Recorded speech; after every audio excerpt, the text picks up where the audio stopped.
Alright guys, welcome to another video about more misconceptions in Bloons TD6. You guys liked the last one, so I figured I'd do another one. And so I've compiled a small list of things that I think not everyone is 100% sure about, and so hopefully this video clears things up. First one is something I've mentioned in my boss videos many times already, but I think it would help to leave it here as well.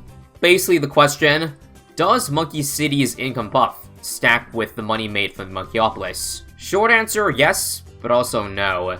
So here's how we're going to test it. We're going to first start by building a monkeyopolis with no Monkey City income boost. Play the round, and you see that each crate makes $300. Or rather, just the one crate. And when I build a Monkey City to give it 15% more income, and then end the round, you'll see that the next crate still only makes $300, so it sounds like it doesn't work. However, it does actually stack, but only if you get Monkey City before you actually make the monkeyopolis. So for instance, like this. You're gonna suck it up, and now the crate makes $345, which is, well, 15% more income. Additionally, what's even weirder is that even if you keep the Monkey City around, if you actually reset the game save state, then that bonus is also gone as well. So watch as I end the round here. I back out of the game, and then I come back in. The game, I guess, assumes that you got this after this, and so this thing is back to making only 300. Really strange interaction. If I had to guess, this is probably a bug, although I'm not sure in which way. Whether it's intended to be bugged so that it's supposed to give extra income all the time, or that it's never supposed to apply. If I had to say, it's probably that it's never supposed to gain income from Monkey City, just because there's more cases where it doesn't apply versus when it does apply, but that's just me. So basically it's best to abuse this bugger feature if you intend to keep the game save state open after you get a monkeyopolis. However, even if you plan to back out like 5 rounds after you get the opolis, it's probably still worth it to get because that extra 15% bonus is pretty huge for a tower that can make a crap ton of cash. You can see that as I do this in ranked bosses all the time, even though in ranked bosses I back out of the game constantly in order to take my time and min-max each round. Next misconception we have to answer is, does embroiderment and super brittle stack? In case you didn't know, this update, they buffed the embroiderment so that the +1 damage boost applies to more class points and above as well. And so if it does stack, then that means it's worth it to get both of these. And that's what I thought at first. However, it's actually not the case. I don't know if this is a bugger feature as well, but their buffs override each other.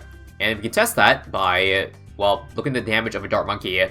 So to clarify, embroiderment does +1 damage, brittle does +4. So that means the Dart Monkey should be doing 6 damage if it stacks. However, take a look here. 2 damage, 2 damage, 2 damage, 6 damage. And so, actually, I stand corrected. It does stack, but I think embroiderment can override the super brittle. So let's try to run another test over here. So, just with embroiderment, this thing will be doing 2 damage at a time. If you upgrade to brittle, which is +4, see the Dart Monkey is now doing +5. And now, if I add this embroiderment in between, it can do either 2 damage or 6. Take a look at the damage increment, and you see it's one of those two things. So this definitely sounds like a bug to me, although, again, not sure in which way. And for whether it's worth it to still use both those ice towers, despite this quote-unquote bug/feature. It looks like most of the time you never get that extra damage bonus from super brittle. So definitely avoid it because it seems like 80% of the shots on Dart Monkey only get the +1 damage bonus. Alright, this next misconception is something I didn't know was a misconception until I saw a YouTube comment that got all the way to the top comment, receiving over 1,000 likes. This was in my Spike Factory mod video, saying that the spikes aren't timing out. There's a max amount of spikes that the tower can have on screen at once. Once it throws a new mine out, the oldest one goes away, and same with the perma spike. I have to say though, that this is actually incorrect, and it seems like a lot of people, well, fell for it. Went with a hive mind. Now, I completely understand through the eye test how people can fall for this, because just look at the spike mines here. You can see that every time it shoots out, it looks like another mine at the same time is shrinking and exploding. So basically, one replaces the other because there's a quote-unquote max spike pile count. However, again, this is not true, and here's how I'm going to test it. So what I have here is a max boost to perma spike, giving it basically every attack speed boost in the game. The only thing that's missing is the jungle drums. Basically, what I'm going to do is run one test to see how much damage the max spike pile can do, missing one little attack speed buff.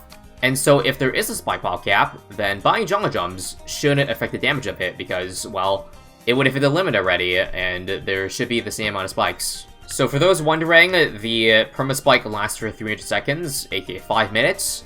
Shows 4 circles because we can easily see how long 5 minutes is. Start at the timer, so basically at 23 minutes, we've hit the max spike pile. So what I'm going to do is I'm going to basically be using my overclock and homeland off cooldown, so perma uptime. Make sure we are indeed getting max attack speed at all times. Alright, 5 minutes is up. Let's send a fortified bat and see how much damage it does. 1.37 million, although I did pop the fortified bat, so I think I need to actually make it a little bit stronger. But regardless, it did eat up all the spikes there. So now we're going to buy jungle drums on the village, and we will accrue a 5-minute max spike pile starting at 24 minutes. See you guys at 29. Alright, it has been 5 minutes. Let's send out the round 300 fortified bat. And verdicts to 3 million. I forgot to reset the spike pile count, but you can see that this thing with jungle drums does more damage than the first test. And because attack speed can only boost the amount of spikes on the field rather than give each spike more damage, you can tell that there is no limit. The Bloons TD wiki and advanced mythology pages are good places to look at if you want exact info towers. And yeah, nowhere in those documents does it state that the spike has a max spike pile count. Only way it times out is after a certain amount of rounds, up to 3, or after a certain amount of time, which is either 50, 100, or 300 seconds. Hope that clears things up. The next misconception is whether or not the Vengeful buff and the Support Temple from the Tier 4 stack. Answer, no. I think here's where a lot of people get confused, because the icons actually stack. Let me just first show you with one sniper with only the Vengeful buff. This should be giving 2 support stacks. The buff is the same as the normal True Sun God. That means plus 4 damage, so the sniper who does 2 originally should be doing 6 to the fortified bat. And as you can see, that is true. Now, if I put the new sniper in here, where it gets both buffs, as you see with the icons, you see that it still only does plus 6 damage, so therefore, well, it doesn't stack. This is purely visual. The Vengeful Sun God basically just merges those 2 icons that you get from the True Sun God buff into one. So I understand where the confusion comes from. To verify again, you'll see that it gives plus 6, same amount as the Vengeful.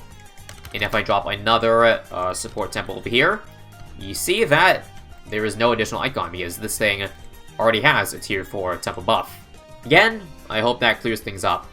Another thing I'd like to clear up is confusion on the Courier flagship buff to all water towers and putting towers on water through ice towers or through temples. Basically, the Courier flagship gives a plus 20% attack speed buff to all water towers and aces. However, it's important to know that putting towers on frozen water, aka ice platforms, is not actually counted as water, because technically it's land. As you see, there is no Courier flagship buff.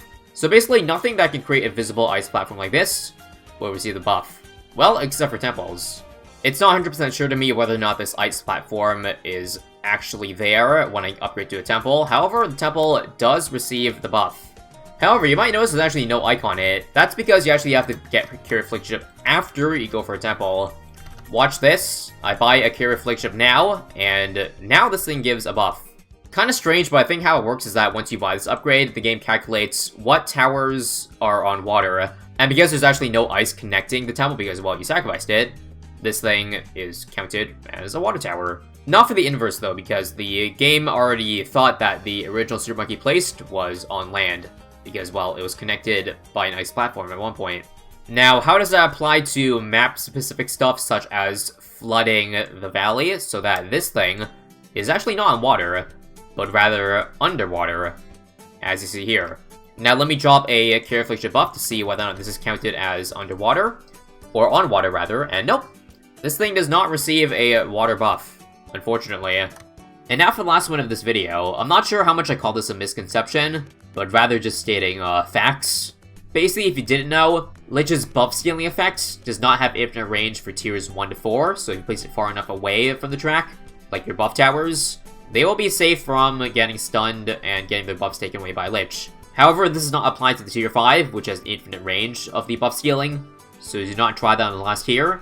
The exact radius of the buff scaling is 100 range. However, in-game there's no range unit that indicates how much one range really is. But luckily, that's what the advanced mythology pages are for. I wasn't able to find any towers that had exactly 100 range, However, the collection radius from the Balloon Trap Engineer does have 100 range, and so, in case you're curious, this is what 100 range looks like. Pretty massive. So that said, I'm pretty sure this 100 range only applies from the middle of Lych. So like the effective radius of which he can steal buffs is not shaped like Lych, but rather it's just a circle around that point that is considered, well, Lych. As you can see, I'm just trying to test here how much range I have to work with. And counting from the center point sounds pretty accurate to me. Otherwise, Lych would be stealing buffs a lot further away than this. And so that does it for this video. Hopefully this video helps clear things up for you, if you're unsure about how one of these specific interactions works before watching this. And of course, if there's more things you think that I should cover that I didn't cover already, and that you think a lot of people are misguided about, then let me know. Because making another one of these videos is definitely not off the table. So thank you for watching, and I will see you guys in the next Bloons video.